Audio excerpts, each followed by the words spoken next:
Laboratorios MAR tiene el agrado de presentar este evento científico. Bien. Bueno, buenas noches a todos. Bienvenidos a la Facultad de Medicina de la Universidad de El Salvador. Yo soy el doctor Daniel Martínez, soy el decano de la facultad. Es un gusto compartir en el día de hoy este inicio de estas primeras jornadas que vamos a hacer junto con el laboratorio MAR. Me acompañan el doctor Domingo Palmero, al cual le agradezco mucho que haya venido, la doctora Sandra Ingwantens, y ustedes conocen al doctor Juan Carlos Gropa, que es el director médico del laboratorio. Juan Carlos hace unos meses atrás se acercó acá a la facultad a hablar conmigo, a contarnos un poquito del proyecto que tenían. Me resultó muy interesante pensar en lo que es la capacitación. Nosotros los médicos tenemos que vivir capacitándonos, debemos hacer educación continua, educación médica continua, eso lo sabemos todos, es lo que transmitimos a nuestros alumnos y a nuestros docentes. Así que el proyecto que me planteó me pareció muy interesante.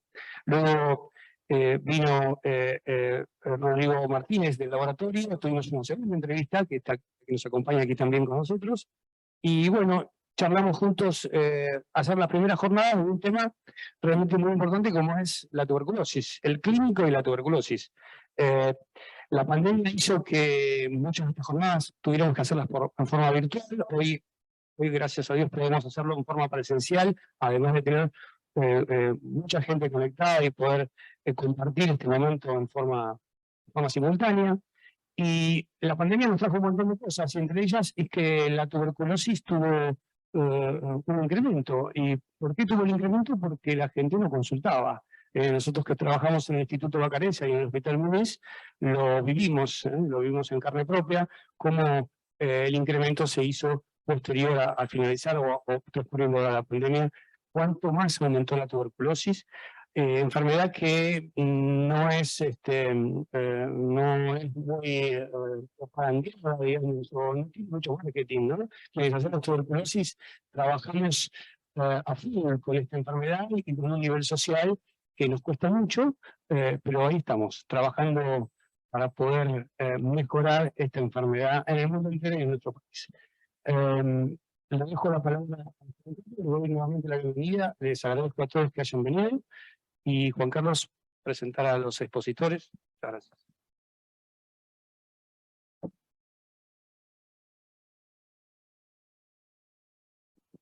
Bueno, muy bien, buenas tardes a todos.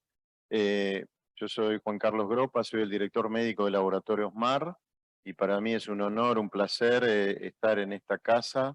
En primer lugar, queremos desde Laboratorios MAR, laboratorio comprometido con la sociedad, un laboratorio que intenta acercar permanentemente medicamentos de alta calidad a todo el país y que también está muy cerca de los profesionales de la salud, principalmente de todos los médicos que trabajan tanto en Argentina, ustedes lo saben muy bien, y que intentamos a través de nuestros AIC, nuestros agentes de información científica, brindarles un servicio permanente, un acercamiento, un apoyo, y a su vez brindar toda la información de calidad que el laboratorio está emitiendo en forma constante.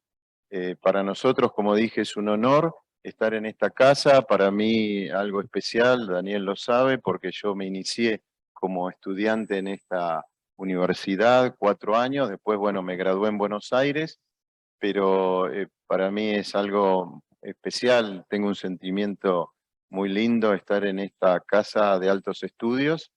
Y bueno, en este proyecto conjunto que iniciamos con Laboratorios MAR y con la Universidad de El Salvador, estamos dando inicio a una jornada de valor, una jornada científica con disertantes de altísima calidad para nosotros y para todo el país. Es realmente una jornada de altísimo valor y yo diría una jornada que va a ser aprovechada y que va a proyectarnos hacia el futuro, porque como bien decía Daniel Martínez, la universidad nos acompaña e intentamos juntos iniciar un camino de cooperación para encarar la capacitación de todos los médicos. En el día de hoy queremos agradecer primero la presencia de todos ustedes, que es muy valorable después de la pandemia, que fue tan difícil que estén aquí. Quiero agradecer a Daniel Martínez y a la Universidad del Salvador por prestar esta sociedad y prestar esta casa y este gran auditorio, pero también a todos los que nos están viendo por Zoom en todo el país, que ya es mucha gente, nos están avisando que es un número alto, quienes están viendo en forma simultánea este gran evento, y por supuesto agradecer a todos los médicos argentinos que apoyan permanentemente el proyecto de Laboratorios MAR. Para el día de hoy, en la jornada del clínico y la tuberculosis, vamos a tener a dos importantes disertantes, a quien ya desde ahora les agradezco la presencia, el doctor Palmero y la doctora Ingwenters. En primer lugar va a exponer el doctor Domingo Palmero, que es médico tisioneumonólogo, profesor titular de neumonología de la Universidad de Buenos Aires. También es profesor consulto de neumonología de esta casa de la Universidad del Salvador. Es director del instituto, del famoso Instituto Bacareza, dentro del Hospital Muñiz, por la Universidad de Buenos Aires, y a su vez es jefe de división de neumonología del Hospital Muñiz de Buenos Aires, entre muchísimas otras cosas que hemos tratado de resumir, doctor Palmero, y obviamente de un currículum muy, muy extenso. Y en segundo término, tenemos aquí a mi izquierda la doctora Sandra Ingwenters, que también continuará deleitándonos con su disertación posteriormente, que es médica pediatra, neumonóloga universitaria por la Universidad de Buenos Aires, docente de neumonología también de la Universidad de Buenos Aires, miembro del comité asesor del programa de tuberculosis del Ministerio de Salud de la Nación, miembro del Comité Nacional de Neumonología Infantil de la Sociedad Argentina de Pediatría y a su vez jefe del Departamento de Consultorios Externos del Instituto Bacareza de la Universidad de Buenos Aires, entre muchas otras actividades que también lleva adelante. Así que, en primer término, comenzaremos con el doctor Palmero, continuamos después con la doctora Ingwenters, y después tendremos un tiempo de preguntas que ustedes harán, que hará la gente desde el Zoom, desde distintas provincias de la Argentina, y después al final los invitaremos a los presentes a un servicio de catering, a un lunch en el primer piso de esta facultad. Muchas gracias y nuevamente para nosotros es un privilegio contar con todos ustedes.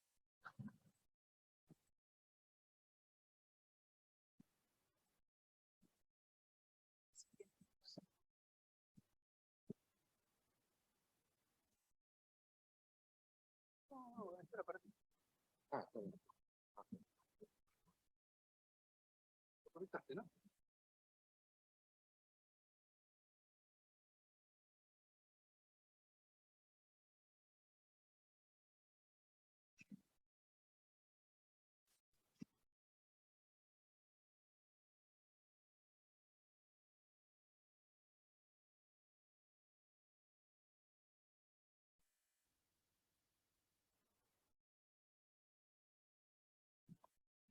Bueno, muy bien. Buenas tardes o buenas noches en esta época invernal a todos. Gracias por haber venido.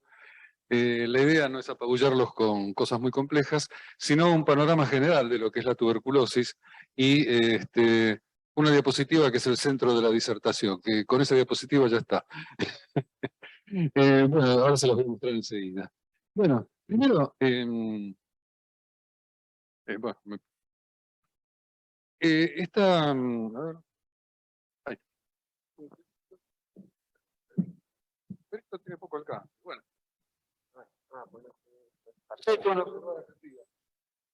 Las clásicas imágenes cavitarias de la tuberculosis, ¿no es cierto? Cuando ven una placa de tórax con ese tipo de hiperclaridades, la palabra tuberculosis salta, ¿no?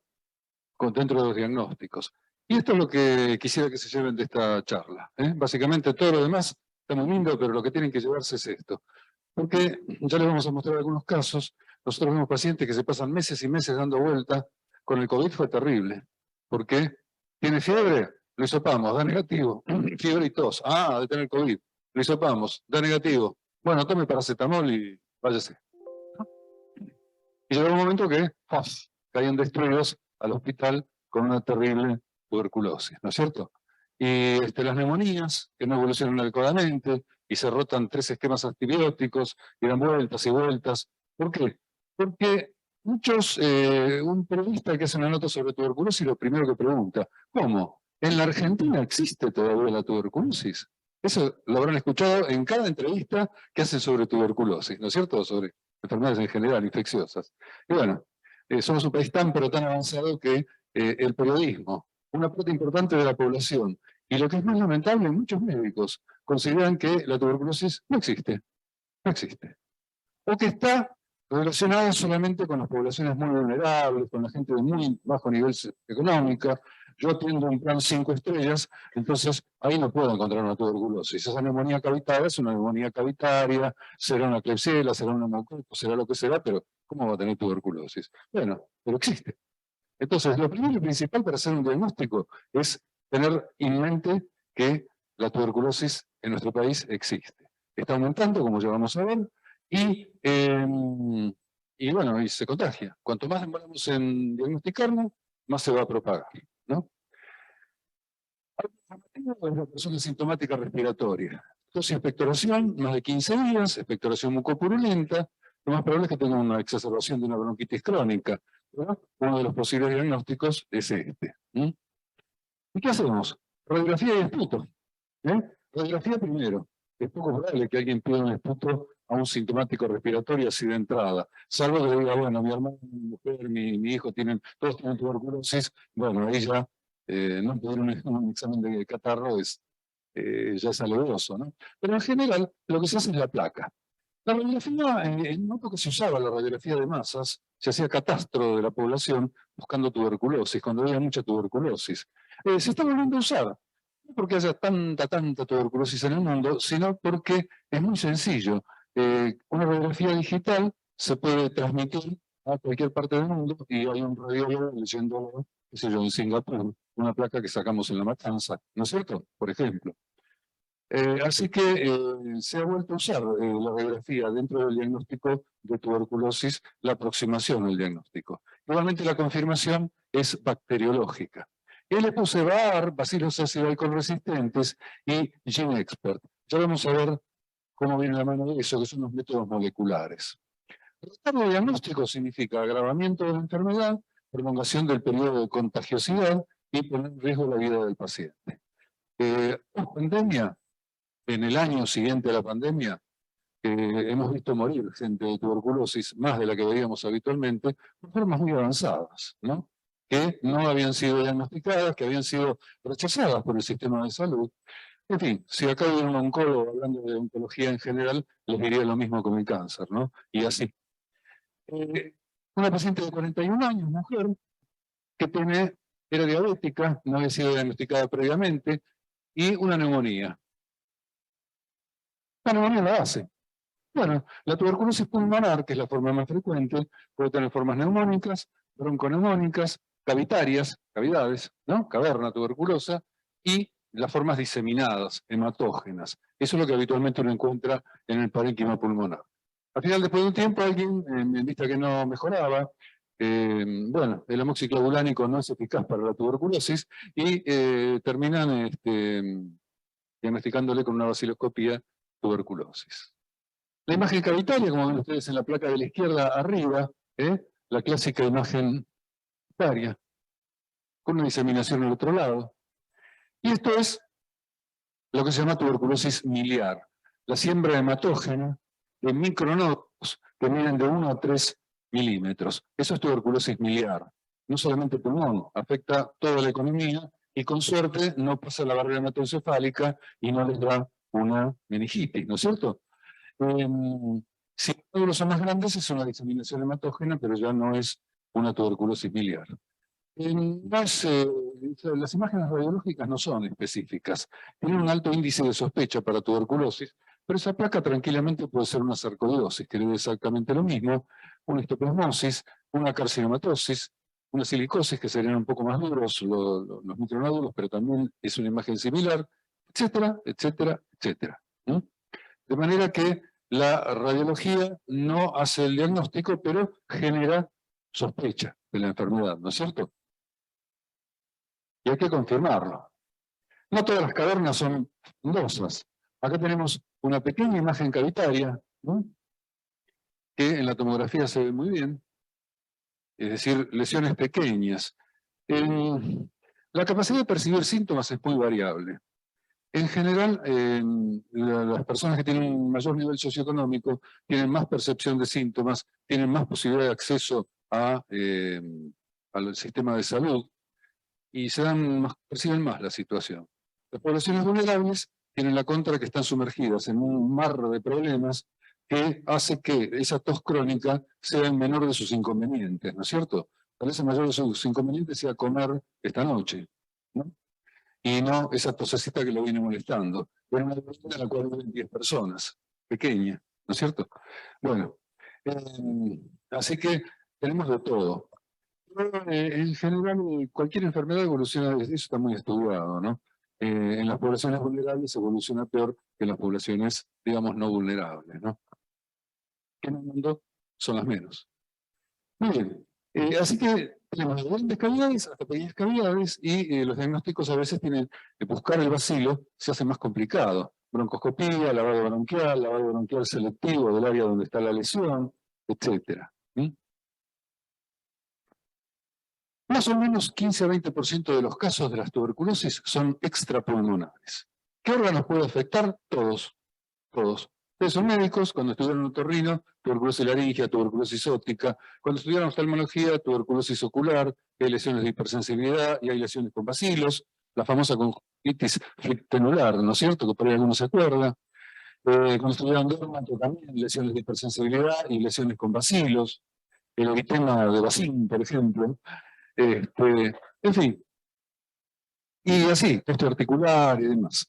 Acá hay dos fotitos como para pensar en las dos tuberculosis extrapulmonares más comunes.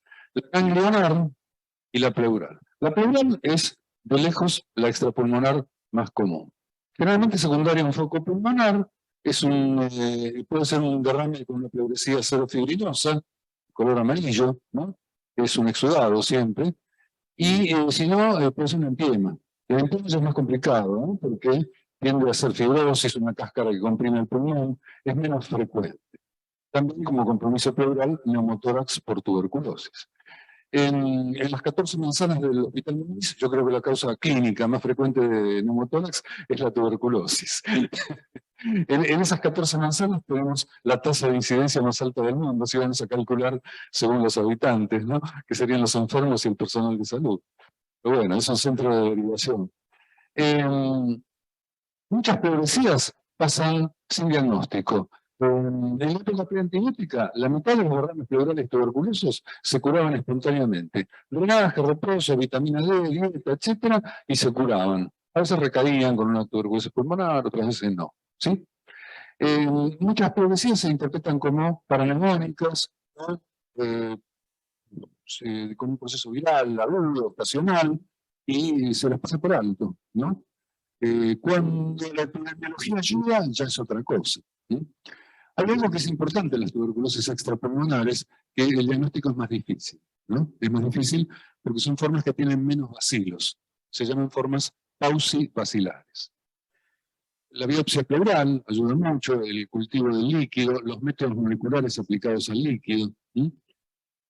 Ese cuello escrofuloso, la escrófula, antiguo nombre de la enfermedad, bueno, cuando ustedes punzan uno de esos ganglios y está reblandecido, va a salir un material purulento abundante o purulento gaseoso, eso está lleno de bacilos. Tal vez es la forma extrapulmonar que es más bacilífera. El resto son difíciles de diagnosticar. La meningitis, por ejemplo, ¿no?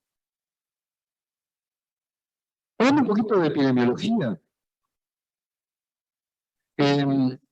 la OMS saca hacia fines de año, en octubre y noviembre, entre octubre y noviembre, el reporte global, que son todas las notificaciones que le llegan, desglosadas, analizadas, pulidas, etcétera, ¿no es cierto? Bueno, el reporte 2021, que es el último, Entre los datos del 2020, año de la pandemia, cuando la pandemia estaba con todo. Son datos provisionales porque realmente mucha información no llegó. Los sistemas de salud fueron muy golpeados por la pandemia del COVID y en todos los lugares ocurrió lo mismo, ¿no? Se demoraron las notificaciones o no ocurrieron, lo que les contaba el problema del tratamiento de los pacientes y demás. Pero esto es algo estable. En el mundo, por año, ocurren 10 millones de casos nuevos de tuberculosis, 10 millones de casos nuevos. Un 8% HIV positivos y se notificó menos en el 2021, en el 2020, ¿por qué? Por el tema de la pandemia, ¿no es cierto?, con respecto al 19. Va a haber que esperar el 21, el 21 para tener un poco más clara la cosa. La mortalidad aumentó, pese al déficit de notificaciones, la mortalidad aumentó, aumentó. Y eso trascendió en la prensa, hubo muchas entrevistas al respecto, es decir, los de un bando lo acusaban al otro, los del otro lo acusaban al otro, y bueno, y todas esas cosas, porque la tuberculosis lamentablemente, cuando una parte de la ciencia se acuerda, es con motivaciones políticas, ¿no? Muy bien.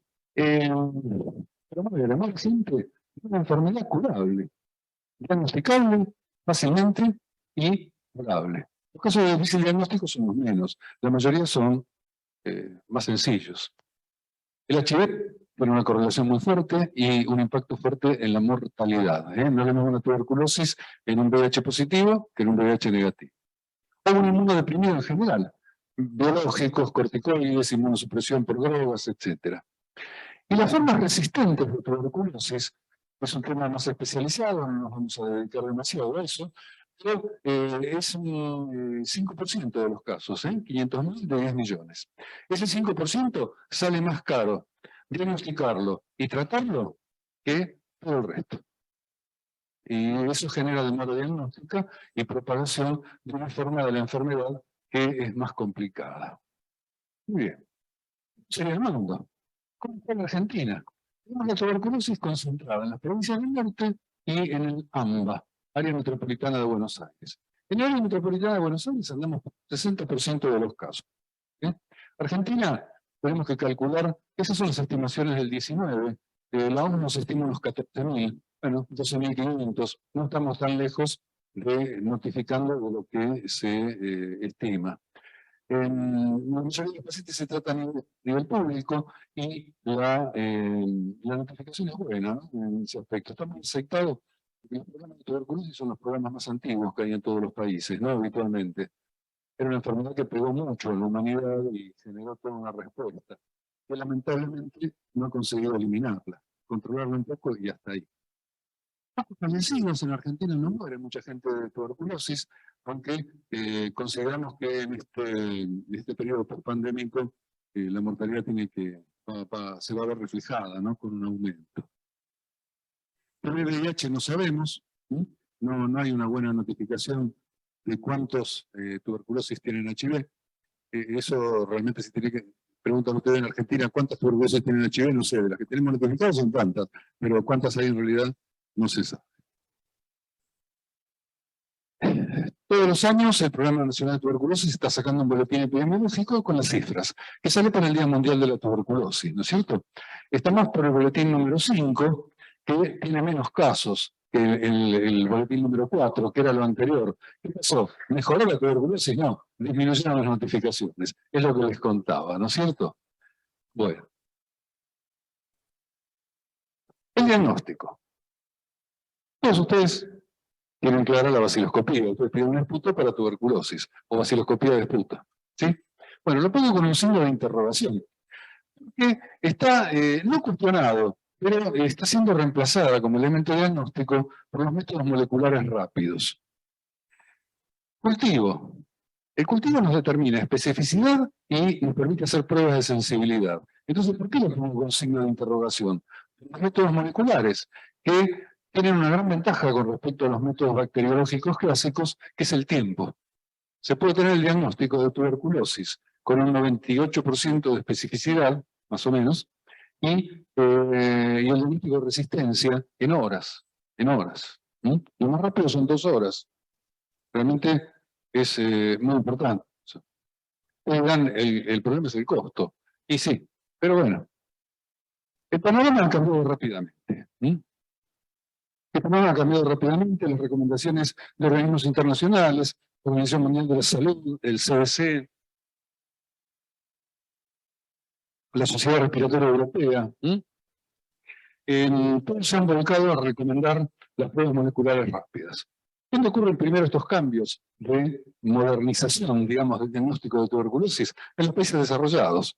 ¿Dónde está la tuberculosis? En los países subdesarrollados. ¿Sí?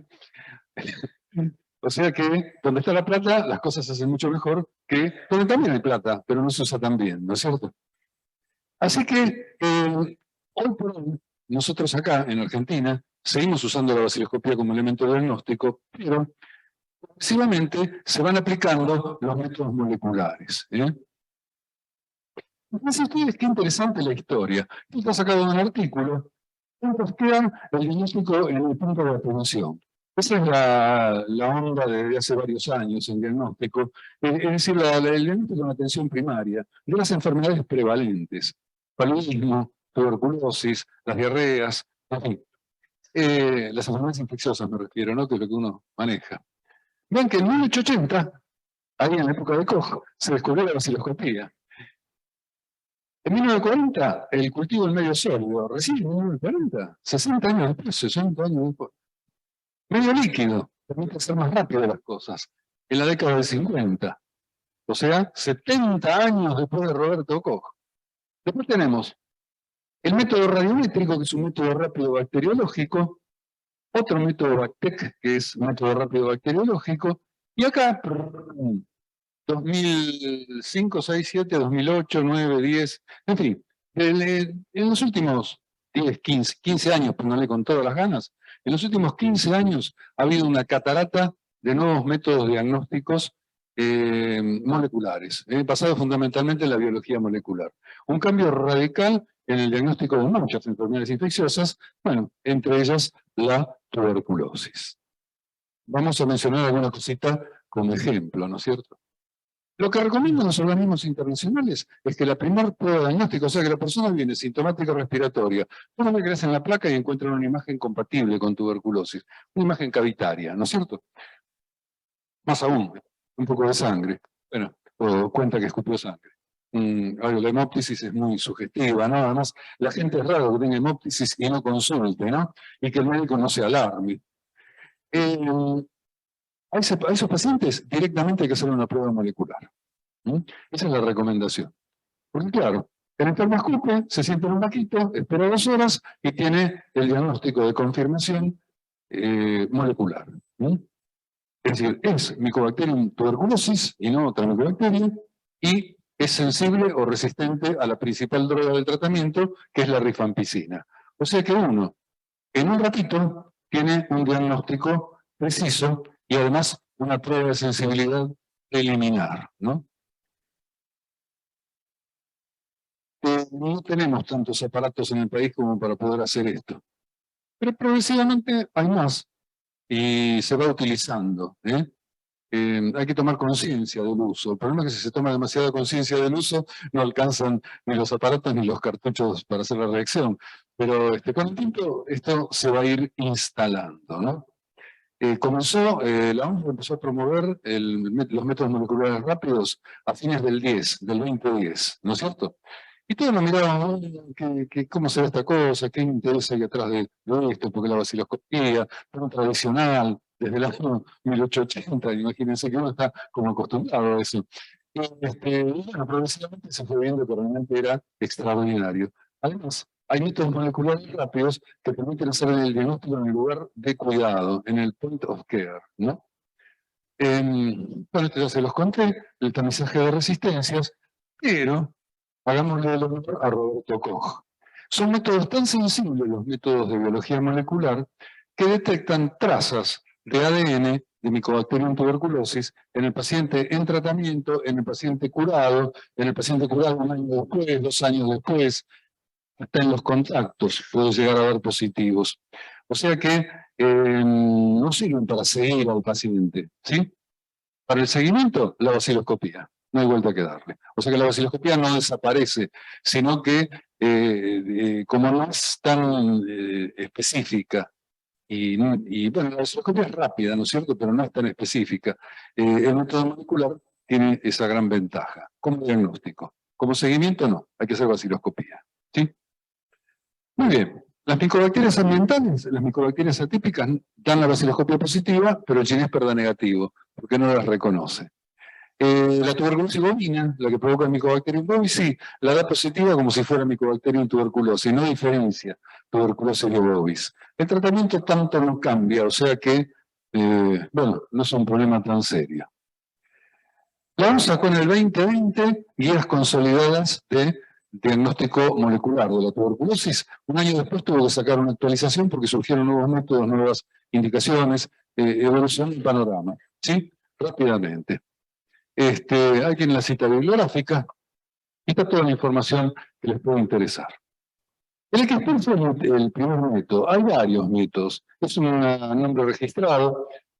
Se lo puede llamar método molecular rápido que se basa en sondas de ADN, una PCR, sondas de ADN no, en una PCR y en un método de amplificación molecular. Bueno, XPER es más corto, ¿no? Entonces le quedó, así como que se afeitan con una Gillette.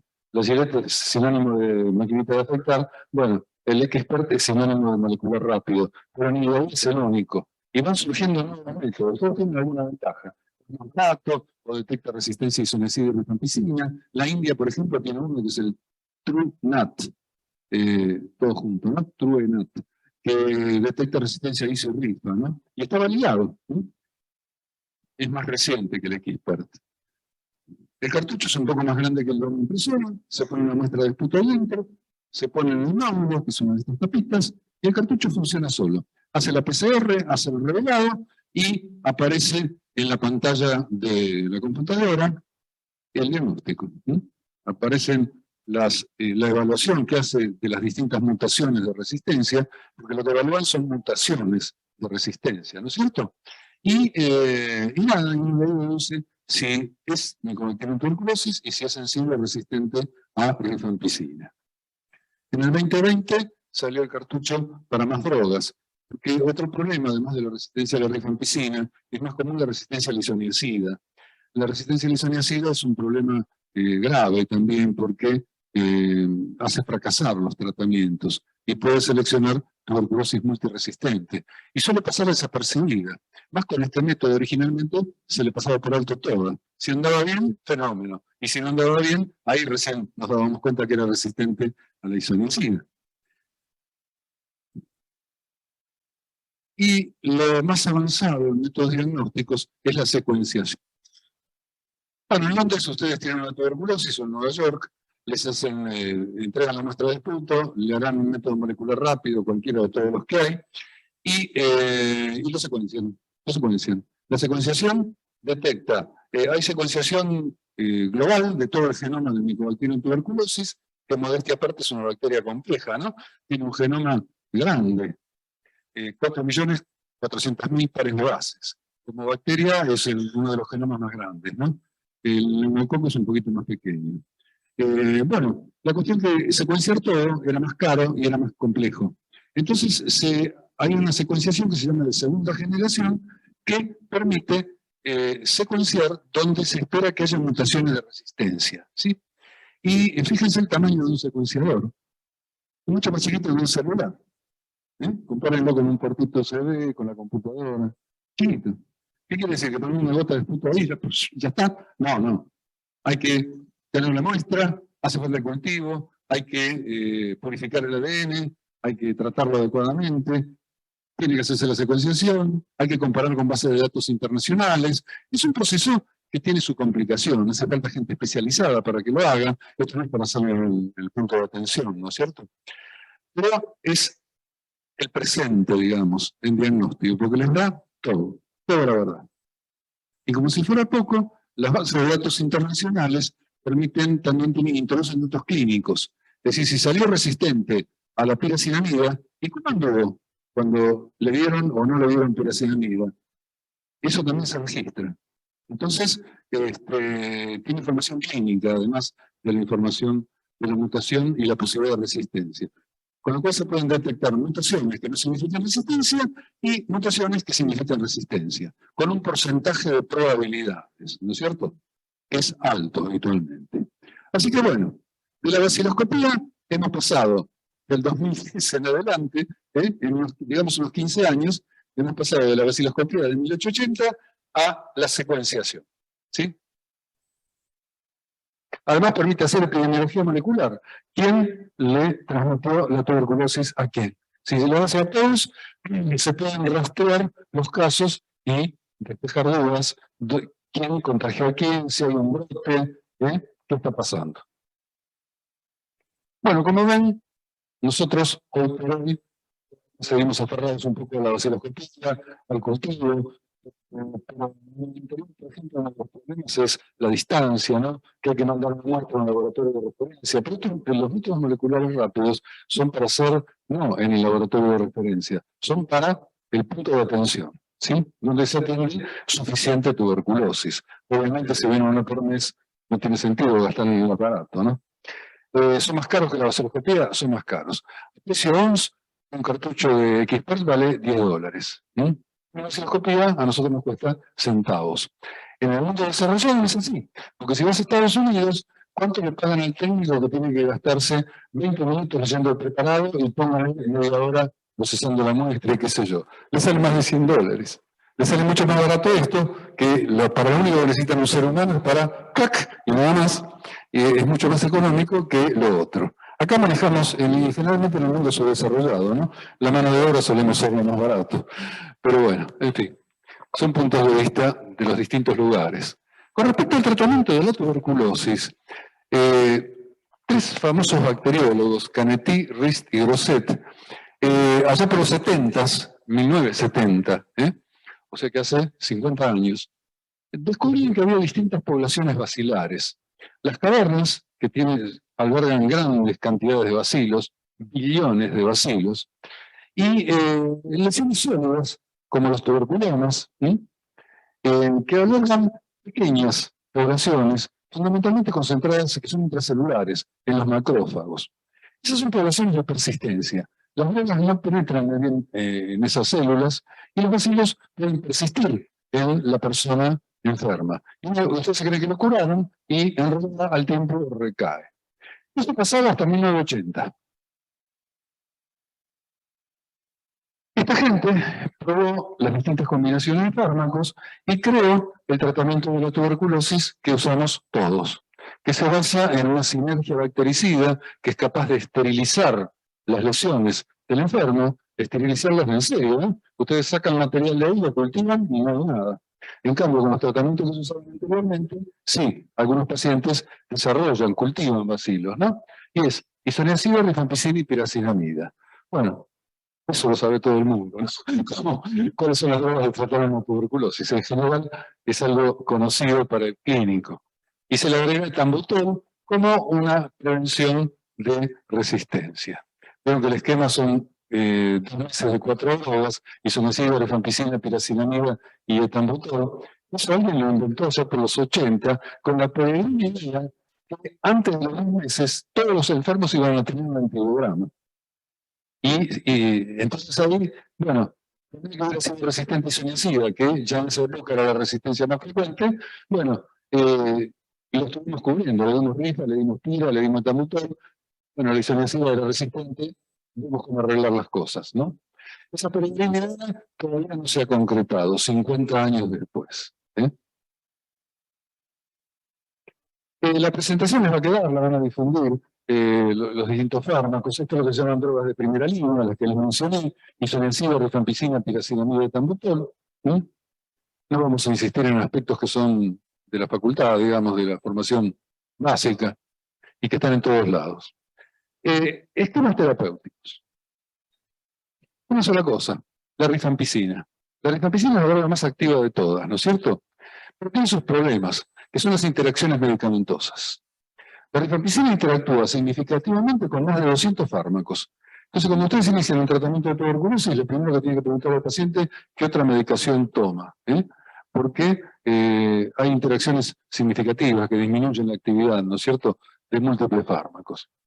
El régimen estándar mínimo de tratamiento lo conocemos: 6 meses, 2 meses de 4 drogas, 4 meses de isoniazid y rifampicina. En forma más grave, la segunda fase se prolonga, por ejemplo, en la meningitis, en el mal de Pot, que es la tuberculosis de la columna, se hace un año de tratamiento, ¿no es cierto? No está demostrado que 6 meses sean peor que un año, o que un año sea mejor que 6 meses, pero ningún clínico del mundo se lo cree eso. Hay evidencia, hay trabajos, hay estudios, es recontra demostrado, lo que es una evidencia A, que 6 meses alcanza para curar cualquier tuberculosis.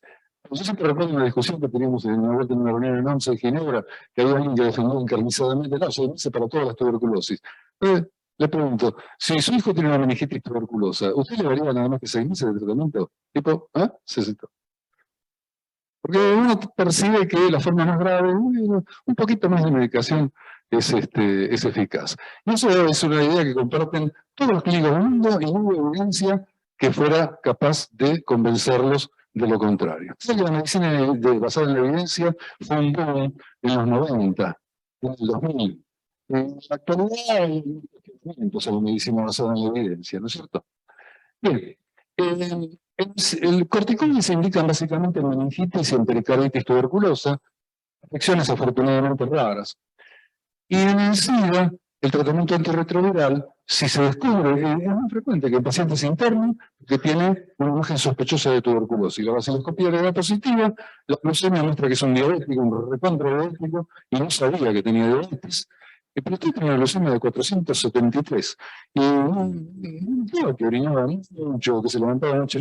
Sí, yo pensé que era por la próstata, no, yo pensé que era por el prolapso, no qué sé yo. Y la gente anda por la vida comiéndose las tortas de crema con esas glucemias, ¿no? Uno no lo puede creer cuando los ve, realmente es asombroso. En fin, y se descubren muchas diabetes. También se descubren HIV, que tampoco lo saben. Nadie se testea todos los años a ver cómo le da el HIV, ¿no es cierto? Y bueno, desgraciadamente el diagnóstico se suele hacer, salvo en contactos, ¿no es cierto? Se suele hacer por enfermedades marcadoras, ¿no? Si se descubre el HIV, el tratamiento antirretroviral hay que iniciarlo precozmente, porque si no la mortalidad es mayor. De los 15 días en adelante hay que darle para adelante con el tratamiento antirretroviral. Y si el paciente está en tratamiento antirretroviral, no hay que suspenderlo. Es un detalle muy importante porque ha cambiado la evidencia al respecto. Ya desde el 2012 exactamente en adelante surgieron 3 grandes estudios que demostraron que si se demoraba el tratamiento antirretroviral, la mortalidad era mayor. Algo muy importante que la gente del interior lo conoce muy bien, en la ciudad de Buenos Aires no es tan común encontrarlo, las dosis fijas combinadas. Desde que apareció la poliquimioterapia para el HIV, rápidamente aparecieron las dosis fijas combinadas. Hay quien se resiste a eso, pero en general se utiliza lo más sencillo, son 4 comprimidos en la fase inicial, 2 comprimidos en la fase de continuación, y se acabó la historia. Más sencillo de tomar. Además, el enfermo no puede seleccionar qué tomar o qué no tomar. Eso es importante, ¿no es cierto? Porque usted le da las 4 piezas de pastillas y las rojas me hacen orinar rojo. Entonces, esto me está haciendo mal, no lo tomo. No dice nada al médico, las tira. En cambio, se le dan todo junto, o toma una dosis terapéutica, y si toma de menos, es subterapéutico. Ni lo cura ni genera resistencia. Esa es otra gran ventaja. Comodidad y prevención de resistencias. ¿Cómo monitoreamos el tratamiento de la tuberculosis? Esto es muy importante, ¿no? Otra cosa que, si tratan TB, tienen que saberlo muy bien, ¿no? El día 0, cuando se hace el diagnóstico, examen clínico. Ustedes saben que la especialidad más común, obviamente en la medicina, es la de médico legista. Conocen el chiste, ¿no? El legista es el que tiene un hijo con un palito, lo toca al paciente. Bueno, a los enfermos hay que hablar, hay que tocarlos, hay que revisarlos, ¿sí? El examen clínico. La placa de tórax, siempre que se hace un primer tórax hay que hacer frente y perfil. Porque, ojo que está el corazón acá en el medio, que nos tapa una cantidad de pulmón impresionante. Entonces con el perfil uno ve atrás del corazón. Así que siempre la primera vez frente y perfil. Si le encontraron un neumonito, bueno, lo siguen para irradiarlo menos nada más que con el frente. Y si solamente se ve en el perfil, hay que hacerlo los dos. ¿Sí? Eventualmente la tomografía, si hay dudas diagnósticas, el examen de esputo, y incluyendo el método molecular rápido. Esto sería lo ideal. Si lo tenemos, genial. Si no lo tenemos, y bueno, nos conformamos con la vaciloscopía. Y lamentablemente no en todos los lugares de Argentina hay cultivo, con lo cual nos perdemos la detección de resistencia. ¿Y cómo nos enteramos que el enfermo es resistente? Después de 6 meses, o 4 meses, o 5 meses, que sigue positivo, ¿sí? Ese es el punto. ¿Y qué pasó en esos 5 meses? La enfermedad se agravó y contagió a un montón de gente. Infectó, por lo menos. Bueno, la rutina actualmente. El ácido úrico, la piricilamida eleva el ácido úrico. Una buena manera de saber si toma los medicamentos es medir el ácido úrico. Va a estar elevado si toma piricilamida. Si no la toma, no. Y hacerle un pH y una glucemia. Eso es fundamental. Mensualmente la bioquímica y la hematología. Al día 60, el esputo y una placa. Se llama cambio de fase, técnicamente, ¿no? Cuando pasan de la primera fase a la segunda fase de 2 drogas. Se puede hacer radiografía si quieren 2 meses, pero no tiene mucha utilidad. Cada 2 meses la recomendación mínima es 0, 60 y 180. Eso es lo mínimo. Siente curado es el que arrancó con el esputo positivo y termina con el esputo negativo, la placa bien y clínicamente bien. Nosotros no tratamos análisis, tratamos pacientes, ¿no es cierto? Obviamente. Y el que fracasa es que después de 4 o 5 meses de tratamiento sigue con la vaciloscopía positiva. Últimamente la OMS se ha puesto muy benigna con las definiciones. El fracaso es el paciente que pasó 6 meses y sigue positivo. Oye, flaco, si esperaste 6 meses para darte cuenta que el enfermo no anda bien, perdiste tiempo. Perdiste tiempo.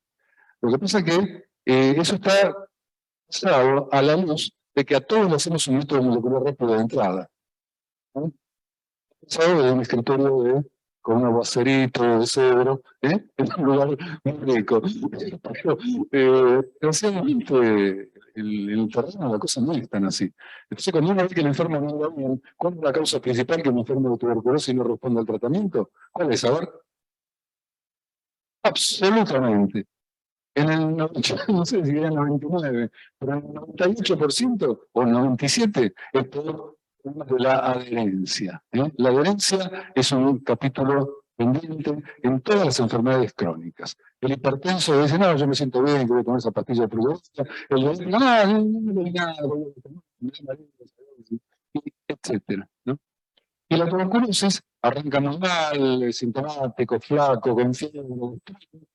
Ese es tanto fenómeno, si toman una medicación. Entonces, ¿cuál es la tentación?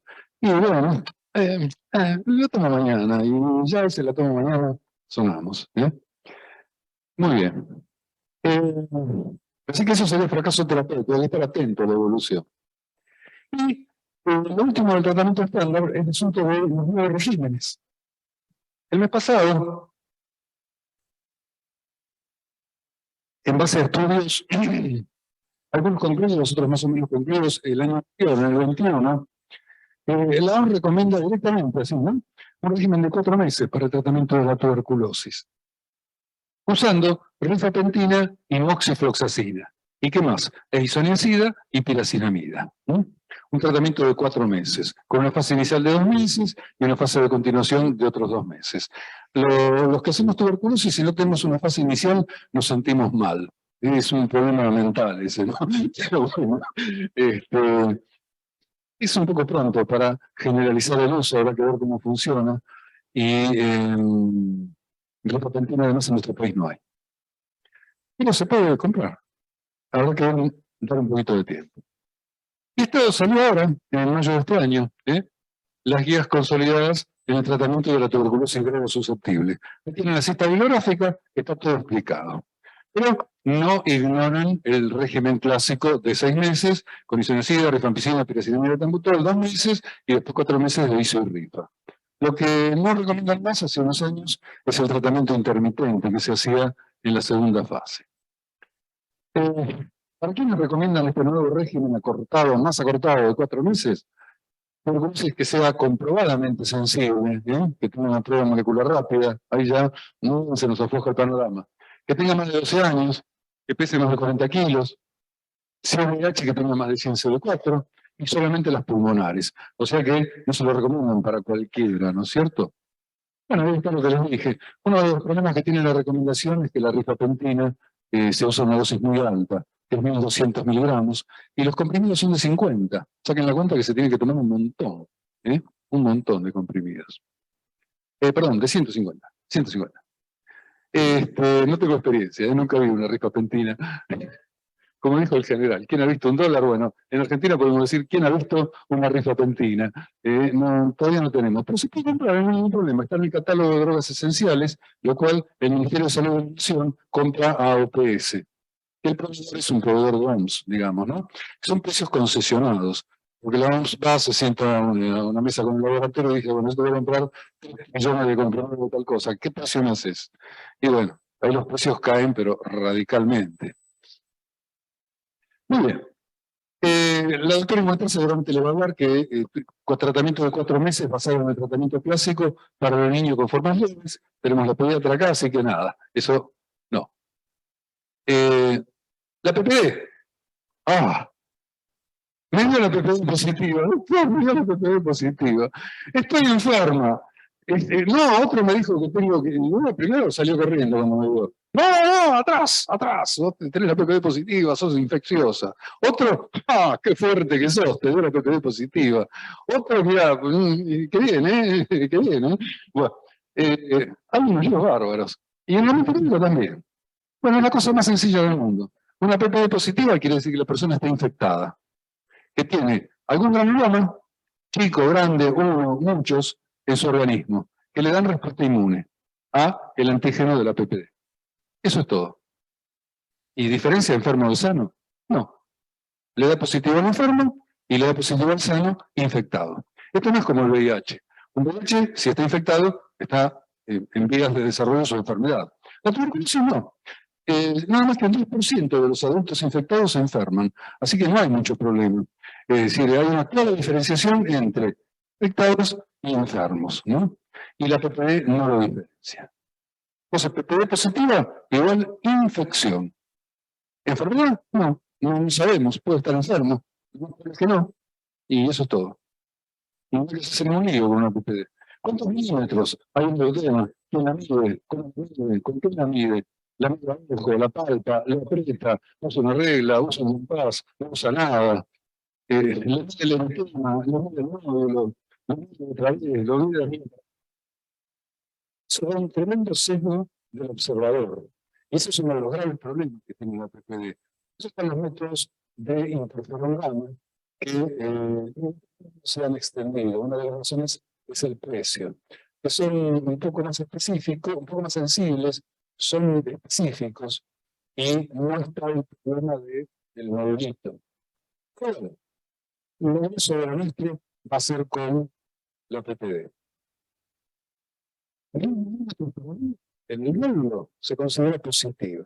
Y de 5 milímetros por niño, si es un niño deprimido, si es un niño pequeño, y si es un contacto estrecho de tuberculosis. O sea que un contacto estrecho en el caso de tuberculosis, que tiene una PPD más de 5 milímetros, y la tomamos como positiva. Bueno, ¿y qué hacemos? Primero, descartamos que esté enfermo. Y si la radiografía no me gusta del todo, le hago una tomografía. La tomografía está bien. Bueno, miramos pulmones, que es lo más habitual. También le hacemos un examen general, bueno, si la orina es patológica, pero no es lo más común. Lo común es que sea pulmonar. ¿Sí? ¿Y qué hacemos? Le damos quimioprofilaxis. La quimioprofilaxis, lo más común son 6 meses de isoniazida. ¿Hay límites de edad para la quimioprofilaxis? Lo que hay límites son de toxicidad. Los niños la toleran muy bien. Hay programas que recomiendan en el mundo, ¿no? Hasta 5 años la quimioprofilaxis obligatoria, otros 15, otros 18, otros 35, como es la Ciudad de Buenos Aires. A partir de los 35 años hay más toxicidad hepática, ¿sí? Se le puede hacer profilaxis a cualquier contacto estrecho que tenga riesgo de enfermar. Supóngase una señora de 59 años o de 64, que es diabética, y cuyo marido o cuyo hermano conviviente tiene una tuberculosis bacilífera. La PPD le da positiva. Y bueno, no tiene nada, no está enferma, ¿no? Descartamos enfermedad. ¿Y qué vamos a hacer? ¿Nos vamos a sentar a esperar como un inmunodeprimido enfermo? Le damos la profilaxis, le hacemos el hepatograma, pero eso no es cuestión de darle el remedio que lo tome y chao. Hay que controlarla, porque a medida que pasan los años, la toxicidad de la isoniazida aumenta. Bueno, esto ya se los conté, los 6 meses de isoniazida. Hay esquemas modernos, especialmente este que tiene mucho éxito en el mundo, que son 12 tomas. Una vez por semana tienen que ir a un centro de salud supervisado, ¿no es cierto? Y le dan isoniazida y rifampicina, 900 miligramos de cada una. Anda tan bien como los 6 meses de isoniazida. Y bueno, 12 semanas, 12 dividido 4 son 3 meses, sí, pero 3 meses que tenés que tomar una vez por semana. Lo importante es que se acuerden los lunes o los miércoles o los jueves, el día que fuere, a tomar la medicación semanalmente. Se usa en nuestro país, no todavía porque no tenemos rifampicina, pero probablemente lo comencemos a usar, ¿no? Bueno, diagnóstico ya les conté, tratamiento ya les conté, algo de tuberculosis drogoresistente. En el 2021, como ven, la tuberculosis parece ser una enfermedad aburrida, 2 pulmones, 4 grados y nada más. Nada, se lo copia y chao. Bueno, en los últimos 10 años la cosa ha cambiado radicalmente. Y entre ellos el tema de la tuberculosis resistente. Hay nuevas definiciones a los fines ilustrativos. El Gilbert, que fue el primer método molecular rápido, diagnosticaba solamente resistencia a la rifampicina, ¿sí? Bueno, bien. Y creó una nueva categoría, RR. El 80% de los que son resistentes a rifampicina también son multiresistentes.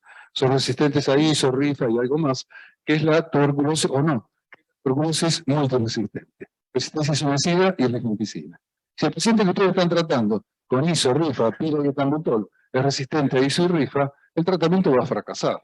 En la segunda fase no le van a dar nada, y en la primera fase le vamos a estar dando piracimab y etambutol, nada más. En la primera. No es nada. Extensamente resistente es cuando esas dos drogas se agrega la resistencia a una fluoroquinolona, que son potentes drogas antituberculosis, ¿no es cierto? ¿Cuáles? Levo y moxi.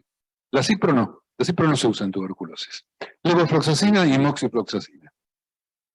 Gran controversia cuál es mejor, nadie se puso de acuerdo. Es como que los dos funcionan. Y tuberculosis extensamente resistente, es resistente a isoniazida, rifampicina, una quinolona, y por lo menos a 2 drogas nuevas. Nuevas más o menos. El linezolid es un antibiótico antiestafilocóxico, ¿no es cierto? Bueno, en el año 2000 se empezó a ver que era muy eficaz en tuberculosis, se empezó a usar y se usa ampliamente para las tuberculosis multiresistentes, ¿no? Y también en reacciones adversas, cuando no se le puede dar determinada medicación. Y la bedaquilina es una droga nueva. En el 2005 fueron las primeras publicaciones y se ha extendido su uso por el mundo para tratar pacientes resistentes. OMS clasifica las drogas para tratar a un paciente resistente a isoniazida y rifampicina como el grupo más potente A, fluoroquinolona, bedaquilina y linezolid. Grupo B, activos pero no tanto, rifampicina y ciclosalina. ¿Tenemos de todo esto en el país? Tenemos. Y grupo C son el resto de los medicamentos, ¿no es cierto?, que se pueden usar. Las quinolonas, el linezolid, son típicamente drogas repropuestas. ¿Qué quiere decir repropuestas? Que no fueron diseñadas para tuberculosis. Y actual. La recomendación actual, de 1918 en adelante, viene sonando, en el 20 ya se ven las guías, son regímenes 100% orales y sin usar inyectables. Es un clásico de la tuberculosis resistente darle a los pacientes inyectables. No, todo oral. Con las drogas de los grupos A y B, bedaquilina, fluoroquinolona, linezolid, ciclosalina y clofazimina. Una fase inicial, si no, no dormimos tranquilos, y después una fase de continuación. Eso realmente es un problema psicológico que se ha visto superado con el tratamiento de la tuberculosis resistente a la isoniazida, que aconsejan un régimen de 4 drogas 6 meses. ¿Y la fase inicial? No, sin fase inicial. ¿Cómo sin fase inicial? Y sin fase inicial. Bueno, y se curan. ¿Qué es esto? 6 meses de rifampicina, piracinamida, etambutol y levofloxacina. Hay que encontrarlas. Porque el método molecular rápido no te lo detecta. O sea que hoy por hoy las detectamos medio de casualidad o medio de tarde. Si es tarde ya hay que replantearse la situación a ver qué se hace, ¿no? Bueno, el problema de las reacciones adversas, entre 10 y 20% de los pacientes que se trata por una tuberculosis común, digamos, sensible, tienen reacciones adversas. Algunas de ellas graves. Lo más común es la intolerancia digestiva, la hepatitis tóxica, con un hepatograma alterado no se puede seguir un tratamiento, hay valores límites por debajo de los cuales se puede continuar, pero con una estrecha observación, y por encima de los cuales, nada, hay que suspender y replantear la situación. Hay medicamentos que no son hepatotóxicos, como todo la streptomicina, las quinolonas, el linezolid, la cicloserina. Eso ya es un resorte más especializado, que requiere más asesoramiento para el manejo. Y las reacciones cutáneas, afortunadamente la mayoría, son leves, pero hay formas graves que implican epidermalisis y que pueden terminar con la vida del paciente. Es un paciente de Jujuy, con una farmacodermia que ya está en una etapa de cicatrización, totalmente en una etapa inflamativa. Tenemos un haitiano internado en el hospital que son fotos parecidas. Bueno, nosotros publicamos en la revista de Medicina en febrero, creo algo así, a principios de este año, una revisión sobre, está en castellano, ¿no? Por eso, del tratamiento de la tuberculosis resistente en adultos y niños. Y en la revista americana de medicina respiratoria va a salir en el próximo número un complemento farmacológico de esto. Bibliografía local, digamos. Y terminamos con el problema de la adherencia, que es lo que termina con las expectativas de eliminar a la tuberculosis. La OMS aspira a eliminar la tuberculosis para el 2035. Es un objetivo político, ¿no? Porque la realidad no coincide con eso, sobre todo después de la pandemia. La adherencia es algo que requiere un enfoque multidisciplinario, ¿no? Incentivos económicos. Los incentivos económicos funcionan muy bien, pero no es cuestión de darle un plan a cada enfermo de tuberculosis. Un incentivo económico tiene que ser un incentivo, pero no un modo de vida, ¿no? Eso es fundamental. O alimentación, un bolsón de alimentos y demás. La gente va a buscar el bolsón de alimentos. Tarde de tomar la medicación y la cumpliste. Bueno, el tratamiento supervisado en Argentina se usa poco, lamentablemente. En algún lugar del interior se usa más. En algunos municipios del conurbano también. En algún hospital de la ciudad de Buenos Aires. Pero no es algo que esté generalizado. Es medio complicado hacer venir al paciente. Supóngase que trabaja. Sí, alguien que trabaja. Hay gente que trabaja en Argentina. Sí. Entonces, tiene que laburar. Si no labura, no cobra. No es un parásito, digamos, de nada. Trabaja y si no trabaja, no come. Y va a ir a buscar la medicación todas las mañanas. Al tercer día que va a buscar el medicamento, ¿qué pasó? Lo echaron. Entonces el centro de salud, ¿qué tiene que hacer? Abrir la noche. Pero son de la esfera pública. No, no a la noche. Y están en la orilla. No va a ir a la noche. El paciente va a ir. Sigue muy lejos. Eso es un problema que comentan, por ejemplo, los doctores del área problemática del peruano, que creo que no tiene tanta población vulnerable, pero bueno, sí, el centro de salud funciona todo el día, pero hasta por el día, después de cierta hora, no es que va el médico con la enfermera, no va nadie, nadie. Es complicado. A partir de eso surgió el VOT, tratamiento video observado. ¿Quién no tiene un celular? Los orígenes podrán ser variables del celular, pero todo el mundo tiene un celular, ¿no es cierto? Entonces, usted viene todos los días acá a retirar la medicación, o cuando se toman las pastillitas, como se toma todo de una vez, se filma y nos sube la filmación a la nube. Y hay una persona que está controlando. Y sí, tiene que tomarlas a las 7 de la mañana, porque va a trabajar entre las 8, pónganle, o entre las 6 y las toma a las 4, bueno, lo que sea. El que está observando eso, le manda un WhatsApp, che, no te bajo la medicación, y si pasa un rato más, lo llama. ¿Sí? Eso se empezó a usar en la India hace muchos años, antes del año 2000. Y bueno, da buen resultado, porque la gente es muy apegada al celular. Eso es muy interesante, el tratamiento video observado para cualquier patología, para un diabético, para un hipertenso. Es muy interesante la utilización de esa tecnología. Recordatorios que les pegan.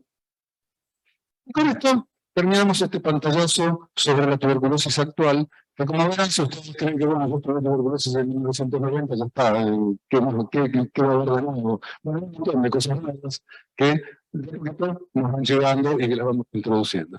El Instituto de Fisiología, Pacareza, engalanado por el 200 aniversario de la UBA el año pasado, y el frente del Hospital Núñez, con ese oro tropical que le da las dos palmeras adelante. Muchas gracias por su atención.